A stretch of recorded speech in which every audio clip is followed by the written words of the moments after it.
Welcome, everybody, to a special edition of In the Know, the show that gives you a deeper look at faith, Jewish contemporary values, and contemporary Jewish living.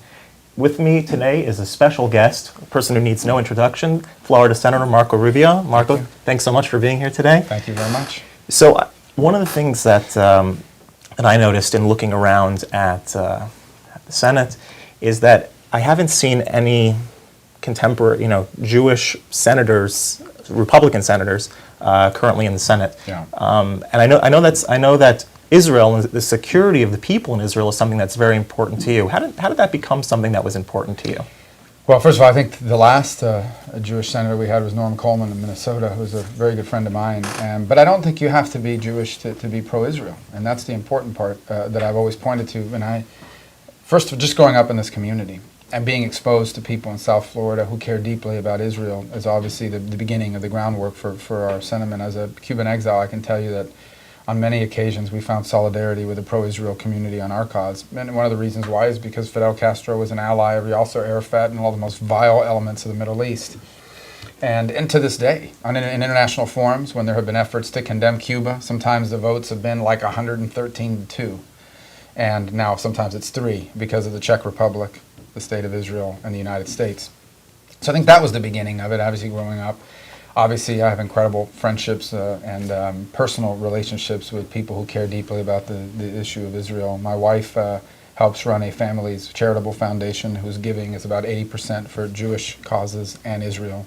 So all of that brings you into familiarity. And then as a policymaker, the more you learn about the issue over the years, and this dates back to my time in the Florida legislature. Florida is one of the first states in the country to divest of anything that invested in Iran. We were one of the first. So it just dates back over a period of time, and then now, obviously, on the national stage, I always make the 3 arguments. Number 1 is that it's in our national security interest, because Israel is the only pro-American, free enterprise democracy in the Middle East. Number 2, there's a moral imperative, and that is that Israel is perhaps the only nation on earth created with a very unique purpose, and that is to serve as a homeland for an oppressed people. And it came about as in the aftermath of the Holocaust, so that never again would there not be a place for the Jewish people to go if they faced persecution, as they now have, pretty consistently for 5,777 years. And the third, did I get the number right? I think you're good. And just made it, actually. Well, exactly, just made it by a week here. And the third is the reality that if you look at the situation with Israel, they have no nation on earth would rather have peace there than the people of Israel. But they're confronted by a series of challenges, including the inability to have anyone to deal with on the other side, and a growing effort in the international community to delegitimize Israel's right to exist as a Jewish state. And that's something that's deeply concerning. Fair. You mentioned Iran, and what's for those of us who don't know, can you give us just a sort of a brief layman's terms summary of this Iran deal? Yeah, here's the deal. You have the world's leading sponsor of terrorism, the Ayatollah of Iran. They literally sponsor multiple terrorist groups around the world, responsible for the death of innocent Americans, the death and the maiming of hundreds of American servicemen. A lot of these IEDs in Iraq were built and supplied by the Iranians, who continue to actively supply terrorism around the world. Just 48 hours from today that we're taping this, a group in Yemen, sponsored by Iran, fired rockets at American naval vessels. Okay, they are the world's leading sponsor of terrorism, a maniacal, anti-American, anti-Semitic regime. And we have just, under this president, signed a deal that will turn over to them access to billions and billions of dollars, not to mention billions of dollars in cash right up front. That's the deal. In exchange for their promise not to enrich beyond a certain level. But they continue to build missiles, long-range missiles, capable of hitting Tel Aviv, Jerusalem, eventually New York, Chicago, Miami. And eventually they're going to move towards enrichment because they keep in place all of the infrastructure they would need for weapons-grade uranium. For my view is, this president wanted an exhibit for his library. He wanted to be the guy that did a deal in peace with Iran, and if it falls apart later, he'll blame it on a successor. It's a terrible deal. It makes the world more dangerous, it makes us lessons, and it rewards terrorism. And it's going to lead to a nuclear arms race in the Middle East. Other than that, I guess, I mean, Okay. Well, on that cheerful note, well, as a senator, what could you do? Is there anything that we could do to curtail the effects or to stop the Iran deal? well, first we need to reimpose sanctions because the current sanctions on Iran expire. Let me tell you why that's relevant. Currently, under the system that we have now, the deal with Iran is not even a formal treaty. It is nothing but the president agreeing, as part of a political agreement, not to enforce current sanctions on Iran. The sanctions are there, but he's not going to enforce them. Those sanctions go away at the end of this year, so they have to be reauthorized. The second is, I think we need to continue to press. Every time Iran violates this deal, as they continue to do, we need to continue to press to reverse this, which can be done by the stroke of a pen by the next president. And the third thing I would say is look for continued opportunities to sanction new sectors. I actually passed sanctions on Hezbollah, which is an anti-Israeli, anti-Semitic, anti-American terrorist group that receives a lot of funding and support. Those sorts of sanctions also hit Iran. And so look for ways to continue to sanction their missile programs and the like. And fourth is, strengthen our allies in the region. You look at the recent memorandum of understanding between Israel and the United States that the president basically forced Israel to sign. It has some outrageous conditions, including that for 10 years Israel cannot lobby the U.S. Congress for additional funding. That's outrageous. That's ridiculous. That needs to be re-examined, and I hope we can have bipartisan support to could change that. Okay. Well, speaking of bipartisan support, a lot of people are thinking, obviously, about the election, about presidents and Senate, and so with the two presidential candidates that are available to us now, where do you see the future of Israel's security depending on who is elected? Well, let me be frank with you. This is not the choice I wanted us to have. Obviously, I was a candidate myself. I wish the American people had better choices than the ones before us today, and on the issue of Israel in particular. Hillary Clinton has been a strong supporter of President Obama's approach to Israel and to President Obama's approach to Iran, and my sense is that she'll continue with those policies. And Donald Trump on occasion has said things like he's going to be a non-biased, neutral arbiter in some sort of deal with the Palestinians, and I condemn that. I think that's not going to work. To be quite frankly, it actually endangers Israel. So that's why I think the election for Senate is so important, because no matter how you feel about this presidential race, I know for sure that our next senator has to be someone that's willing to stand up to the next president of the United States when they're wrong. And I'm the only one running for Senate in Florida that has stood up to both of these candidates when I believe they're wrong. My opponent, whose name is Patrick Murphy, has never once stood up to Hillary Clinton on a single issue. And on the Iran issue, he says it's going to assure peace in our time. I mean, that's a quote, that he thinks this will help achieve peace in our time. The last guy that said that had regretted it for a long time. That was Neville Chamberlain in the 30s and his dealings with Hitler.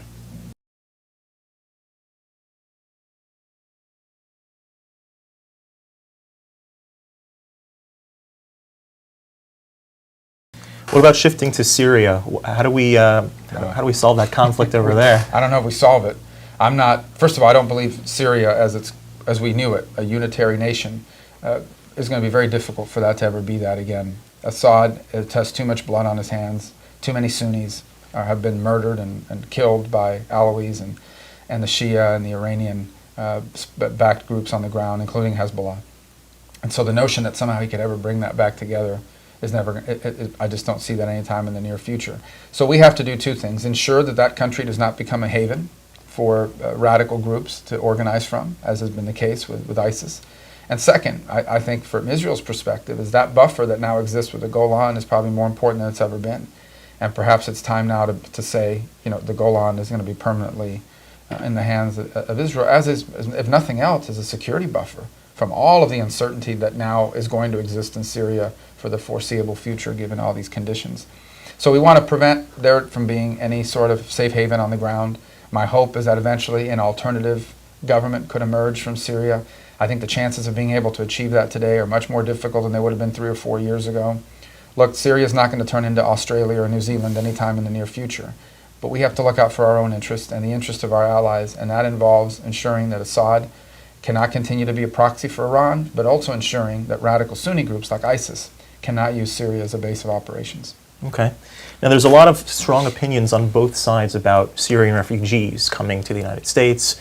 Some Jewish viewers may even think that it's sort of like the Jewish refugees who came here in the early part of the 1900s and want to have open arms to them because, after all, we were refugees and we were seeking refuge in the United States. How would you say that it's similar or different, or what should be our... Well, I mean, there's a couple points I would make. Not every refugee crisis is identical. This is actually a very unique one. I am certain that there are perhaps the majority of the people who seek refuge in the U.S. from Syria are not terrorists or aligned with terrorism. I understand it. The problem we have here is if you allow 100 people in and 99 of them are okay, and one of them is a terrorist, you have a big problem. We have to be 100% right. And we have to be 100% right with a group of refugees who come from a part of the world that makes it nearly impossible to vet them. I think we can all agree that in the 21st century, given all of these things that are going on, especially with the spread of radical Islam, we have to truly understand who everybody is that's coming in, who they are, why they're coming, and what they're going to do when they come here. And that's nearly impossible to do for people that are coming from that part of the world, because there is no functional government for us to check them against. In essence, there is no existing and reliable database that we can go to and say, tell me who so-and-so is. Now, there might be some exceptions, a widow, elderly widow, a young 5-year-old child, and the very vibrant Christian communities on the ground. I'm not saying there aren't some exceptions that common sense couldn't take hold, but as a practice by and large, it is nearly impossible to fully vet someone who is coming from that part of the world these days. And knowing what we already know now about the threat that we're facing and the reality that these terrorist groups are trying to take advantage of our refugee system in order to insert people in the United States, we've got to be incredibly careful because, as I said, this is something we have to be 100% right on. There can be no margin for error. And no one, not my opponent Patrick Murphy, not Hillary Clinton, not President Obama, no one can guarantee you we're going to get that 100% right. And I make more and more point. For the long-term interests of the region, it is better to find somewhere where those people can stay so they can at some point return and rebuild these communities. Talk about these Christian communities there. These are ancient Christian communities that go back 1,600 years. Once they leave the region, they're never going to go back. So the total annihilation and elimination of these ancient Christian communities from Syria and other places would be tragic for the region. So keeping these refugees closer to them is something that should be a goal of ours, and that's where Saudi Arabia and these other very wealthy countries need to step up to the plate and contribute. Okay. You mentioned radical Islamic terror. Some people on your opposing side of the aisle sometimes have a problem with that term. Why do you think that it's important to use that term? Well, because if you don't call something for what it is, it's impossible to address it for what it is. There's no point. I think the thing out there that people have is, I don't want to call it radical Islam because it speaks ill of all Muslims. That's absurd. Okay. Now, first of all, a lot of these allies we work with in the region, the Jordanian, I've met the King of Jordan on 2 occasions. He's a Muslim. But he hates terrorists. Our quarrel's not with him. I don't have a problem with Kareem Abdul-Jabbar. I was never felt threatened by Muhammad Ali. I'm not talking about that. I'm talking about radicals. I don't, no matter what their faith or what their ideology is. In this case, they are motivated by a radical interpretation of Islam that doesn't just call for, but that doesn't just justify, but calls for the murder of innocents and the killing of everyone, not just Jews, not just Christians, of killing Muslims that don't agree with their version of Islam. So in the case of ISIS, for example, they don't just believe it's right to kill Yazidis and Christians and Jews. They also think it's right to kill Shia.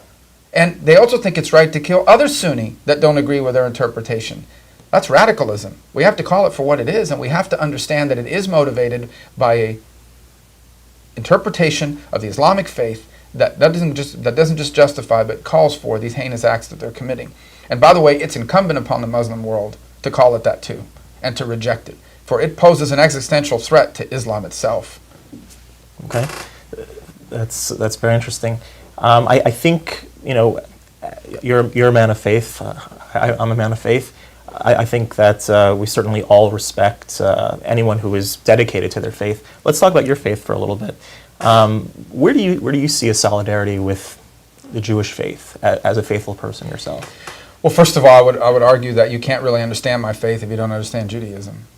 Christianity makes no sense without the context of the fact that the founder that was a first-century Jew living in Judea and Samaria who practiced. And so just the basic understanding of my personal religious affiliation, Catholicism, it's impossible to understand Catholicism deeply if you don't understand Judaism. The entire faith is built upon concepts that are derived from Judaism. Now, obviously, from a theological perspective, we separate at that point. But still, the second is, if you know my faith and Catholicism in particular, it regards the Jewish people as our older brothers and sisters in the faith, that it is through the Jewish people that God revealed himself to humanity, beginning, of course, with Abraham and continuing with Moses and the like. And all of that has influenced not just my faith, but in fact, every principle upon which this country is now founded.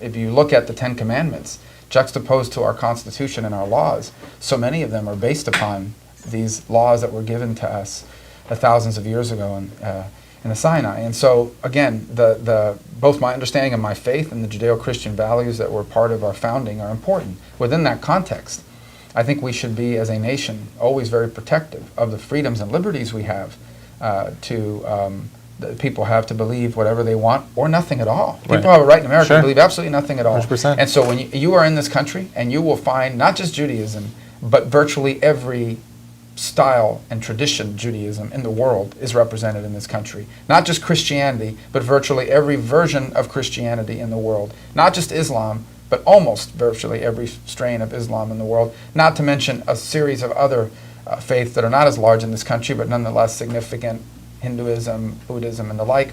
Why? Because we have religious liberty. Because in America we respect the right of everyone under our Constitution, not just to live, not just to believe whatever they want, but to live it. So I think we find solidarity in that. I think we find solidarity as well in some of the principles of, you look at the American people. Why are the American people the most charitable people in the world? By far. The American people, not the government, just the people directly, contribute more to charitable causes than most governments in the world. Why? Is it because the government compels us to do so? No. It's because our faith tradition, Judeo and Christian, teach us that we have an obligation to care for the less fortunate. And both faith traditions strongly influence that. And so today, you see across this country that a large number of those entities that are out there, independent of government, feeding the hungry, clothing the naked, housing the homeless, and tending to the less fortunate, are motivated to do so by their faith. And I think that's something we find solidarity in as well. Okay. With a large segment of the American public, sort of shifting a little bit away from religion, away from faith, what would you say is a way that we could instill the Judeo-Christian values, the sense of faith, back into our society? Well, it's probably not government. It most certainly is. Obviously, government needs to protect the freedom to be able to do so, and shouldn't infringe upon the freedom to do so, but it won't be government. I can't pass a law to make people more moral or more faithful. I think the responsibility lies in the most important organization in any society, the family, the home. And we shouldn't have any laws that weaken families or that tries to replace the family. And families should have the rights and the opportunity to have more influence over their children's direction. It's one of the reasons why I support school choice. For me, it is immoral that the only people in this country that cannot choose where their children go to school are poor people. And so if you're wealthy, you can send your kids to a school in which their faith is reinforced. But if you're poor, you got to send them to the government school where the mere mention of God could get you kicked out of the classroom. That to me is absurd. And so just because you're not wealthy does not mean you should not have the opportunity to send your kids to the school that you choose, even if that's a school in which your faith is a key part of that education. So that's an example of it. And I would also say that we need to make sure that all of our safety net programs in this country are not anti-marriage and not anti-family formation. Again, we can't force people to get married but we shouldn't have a tax code that punishes marriage, and we do. And we shouldn't have safety net programs like Medicaid that basically encourage people not to get married, because if you do, you lose your benefits. So those are things we could look at on the public side. But ultimately, the responsibility of instilling those values is on us as fathers and mothers and parents and members of the community, not senators and not governors, not presidents, not the government.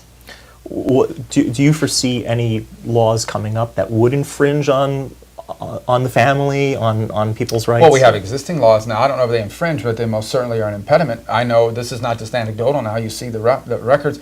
There are a large number of children being born to parents who are basically living together but won't get married, because if they do, their combined income knocks them off of Medicaid or knocks them off of some other social safety net program. We should eliminate that incentive. We have a tax code in which an individual, where people are better off not married, because if they file married jointly, their tax obligation goes up. I think we also have to re-examine the way we function in our safety net programs. I think that too many of our safety net programs that help the less fortunate are one-size-fits-all, driven by the federal government. We should be returning more of those funds to the state level where they can have the creativity and innovation to partner with the local community, including faith-based organizations, to provide assistance to people in need, whether it's housing, food, job training, or the like. Okay. There are a lot of Jewish people who are watching today who may... I would have never known. I know. they may consider themselves more culturally Jewish or secularly Jewish, but still identify as Jewish. Yeah. Now, a lot of them tend to vote Democrat for various reasons. Sometimes the older generation remembers, back in the country club days when they were growing up, that Jews weren't exactly welcome and encouraged. What would you say, now that you have the viewership, what would be a reason that a Jewish person should vote for Marco Rubio? Well, first of all, if you care about the issue of Israel, and that's what's important, then there's no one running for Senate that's been more pro-Israel than I have, and my record on that is clear. But I think I would also point to this. Many of the issues before our country no longer fit in neat partisan lines. So I'm not here to tell you that I'm not a conservative, because I am, but my conservatism means this. I believe in limited government and in free enterprise, not because I'm indifferent to what people are going through, but because I care, because I've gone through some of those things myself. My parents were not wealthy people. They were union members that worked at hotels. My father was a bartender, my mother was a maid. They never made a lot of money. But I know that they were able to provide for us opportunities at a better life because free enterprise works. It works better than any other economic model in the world. And I know that today we have poverty in this country because free enterprise is not available to many people because they don't have the right skills, because the schools didn't train them, or because the economy isn't creating those jobs in America anymore. And so I think that's an issue that people should look at. I think much of our political discourse in this country is stale. We are arguing over issues and ideas that apply to the 20th century. We're in the 21st century, and the economic challenges before us are dramatically different. We live in a world of global competition. We live in a world driven by innovation, technology, and automation. That forces upon us a new set of ideas. I'm the only one talking in that new paradigm, and either party in many cases. And I think it's different from my opponent, who's more of just a traditional, say whatever I need to fit in a democratic mold. And I have a record of working with people across the aisle on the Girls Count Act to tackle human trafficking, on sanctions on Maduro and Venezuela, on the Hezbollah sanctions. I have my principles and my ideas, but I also have proven over 16 years of public service in the state legislature as speaker and as a senator that I can work with people across the aisle. Senator, thank you so much for Thank being you here for today. having me. Thank you. Pleasure. Thank you. Join us next time on In the Know.